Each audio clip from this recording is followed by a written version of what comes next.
بسم اللہ الرحمن الرحیم۔ جناب والا، قرآن و حدیث میں جہاں نماز پڑھنے کی اہمیت اور فضیلت کو بیان کیا گیا ہے، وہاں نماز کو چھوڑنے کی وعیدات کا بھی ذکر آیا ہے۔ قرآن مجید میں اللہ رب العزت ارشاد فرماتا ہے وَأَقِیمُوا الصَّلَاةَ وَلَا تَکُونُوا مِنَ الْمُشْرِکِینَ، کہ نماز کو قائم کرو اور مشرکین میں سے نہ ہو جاؤ، یعنی نماز کو چھوڑنا یہ مشرکین کا کام ہے، اس لیے فرمایا وَأَقِیمُوا الصَّلَاةَ، تم نماز کو قائم کرو۔ دوسری جگہ اللہ رب العزت ارشاد فرماتا ہے مَا سَلَكَكُمْ فِي سَقَرَ قَالُوا لَمْ نَكُ مِنَ الْمُصَلِّينَ، جنتی لوگ جہنمیوں سے پوچھیں گے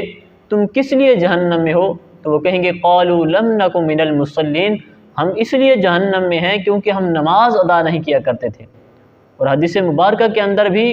بہت زیادہ وعیدات آئی ہیں نماز چھوڑنے کی۔ حضور علیہ السلام فرماتے ہیں کہ بندے اور کفر کے درمیان جس چیز کی آڑ ہے، فرمایا وہ نماز ہے،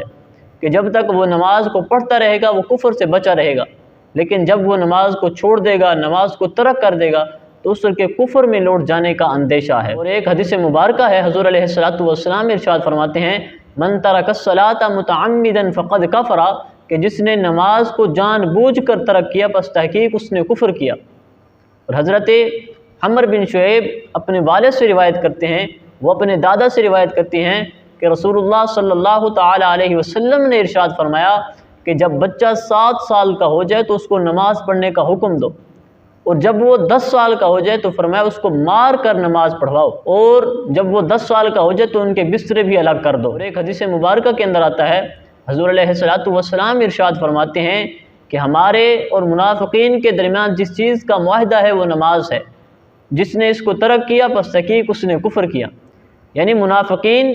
جب تک نماز ادا کرتے رہیں گے ان پر اسلام کے احکام جاری ہوتے رہیں گے، جب وہ نماز کو ترک کر دیں گے تو ان کی منافقت ظاہر ہو جائے گی اور کافر ہو جائیں گے، تو اس لیے ان سے قتال کرنا، ان کو قتل کرنا یہ جائز ہو جائے گا۔ اور حضرت عبداللہ بن شقیق رضی اللہ تعالیٰ عنہ بیان کرتے ہیں کہ حضور علیہ السلام کے صحابہ جو ہیں کسی بھی عمل کو کفر نہیں جانتے تھے سوائے نماز کو ترک کرنا۔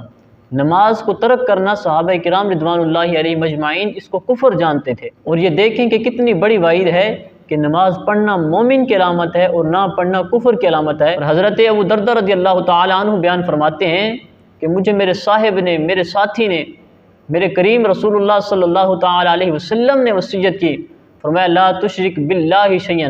کہ اللہ کے ساتھ کسی کو شریک نہ ٹھہرانا، وَإِن قُطِّعْتَ وَحُرِّقْتَ، اگر تجھے کاٹ دیا جائے، اگرچہ تجھے جلا دیا جائے، فرمایا پھر بھی اللہ کے ساتھ کسی کو شریک نہ ٹھہرانا۔